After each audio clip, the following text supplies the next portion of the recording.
So I've watched a lot of movies in the theater, especially in this past month, but I'm going all the way back to September. I'm going to talk about every single film that I watched from September till now in the theater, which I didn't talk about on YouTube.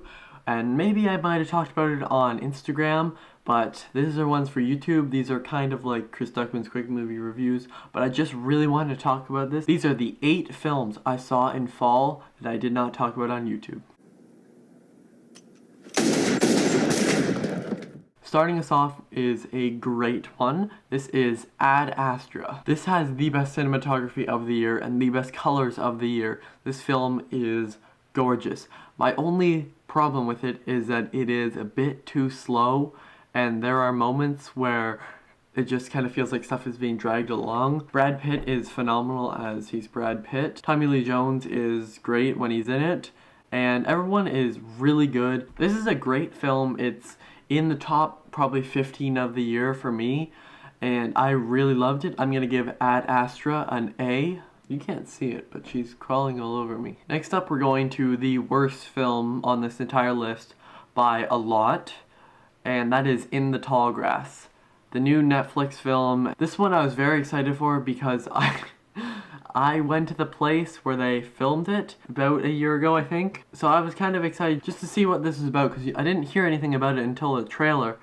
And I watched it and was very disappointed. Patrick Wilson, I thought, was probably the best part about it and really the only good part.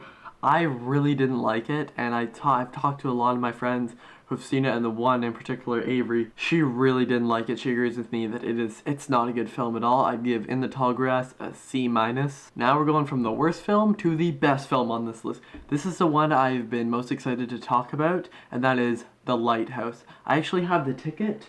It's in my R2-D2 over there. It's in the back of most of my videos, just December, so I changed it out. I loved everything about this film. It kind of just surprised the hell out of me. I'd obviously heard great things about it. You know, it's an A24 film, so that means there should be some at least great moments in it. And this may possibly be my favorite of the year. I don't know. It's definitely in there. The Lighthouse is phenomenal. The 2 lead performances are amazing by Robert Pattinson, who, you know, I used to not like because, you know, Twilight is my least favorite film. But he is really proving himself to be a good actor. I hope he's good in the Batman. I'm still a bit nervous just because he's not ripped. But he's a fantastic actor. He should be at least nominated. And then Willem Dafoe is so funny in this, but so good. Even though you can't understand anything he really says in this, he's so good. This has awkward scenes of comedy, scenes of just insanity. It's 2 men in a lighthouse and their pure descent into insanity, some insane imagery, some insane imagery, and one of the best of the decade. I give The Lighthouse an A+. Now we're moving on to probably the biggest, or at least one of the biggest disappointments of the year, Frozen 2. Now the first Frozen, I enjoy it. It's not one of Disney's best, but it has some phenomenal music. The voice cast is amazing, and you know, I loved Olaf in that one, and in Frozen 2, I kind of hated him, and I don't blame Josh Gad for that. I think he's hilarious. I think the writing is really bad, and the story is awful in this. Don't get me wrong, it had some great moments, and Into the Unknown is a great song. Please God, don't let it be another Let It Go. That's a great song. Kristen Bell and Idina Menzel are great. They underutilized Jonathan Groff as Kristoff and Sven, which kind of pissed me off because Jonathan Groff is a legend. And this film, I wasn't expecting it to be better than the first one. I was expecting it to be on par. And to me, it really wasn't. The animation was gorgeous, but just the story was really bad, and they took some awful turns in this. I'd give Frozen 2 a C. Now for the next 3 are films I was so excited to see, and so glad they were good. First up, Ford v Ferrari. When I saw this, when we drove there, I drove there with my friend Ben, and we drove in his brother's sports car. There could be no other way. Ford v Ferrari features one of the best performances of the year in Christian Bale's character. I don't remember his name. And Matt Damon is great. Everyone in the film is great. It has some of the best editing of the entire year. I still think The Irishman holds the best editing, but this may be 2 or 3. The editing is fantastic, especially in that third act. And it's so well shot. There's so many shots. When we were driving back, we were talking about how the hell did they get some of these shots? Some shots they sweep in, and I'm like, how the hell did they do this?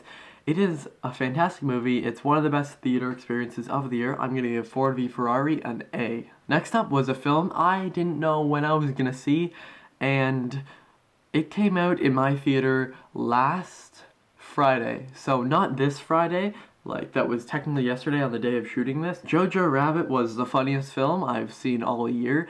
It really pushes the line, but for me, not being Jewish, I wasn't offended, but if people get offended by this, I can see why, but these jokes are so funny. Taika Waititi is a master. He's hilarious in this as Hitler, and the little boy is a force to be reckoned with. He was phenomenal in this. This film was so funny, as I said, the funniest film I've seen in years. But it also had some of the saddest moments of the year, especially this one shot where it's just no one talking in this scene. It's a shot which will call back to something that happened before, and I don't want to say what it is just in case, you know, I don't want you looking out for that. But when you see the film, you'll probably know what I'm talking about. This features fantastic acting, and Scarlett Johansson is just killing it this year with first Endgame, then Jojo Rabbit, and then Marriage Story, which I have a review about. You can check out at the end of this video. And the action in this, when it happens,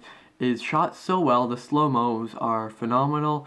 This film is amazing. I mean, we have Jojo Rabbit, an A. Now, for another film I was really excited to see, and I had to watch this one at home because I didn't find any theater near me that was showing it, and that is The Peanut Butter Falcon. Now, you may be confused if you're not a big, like, movie person of what the hell is this title?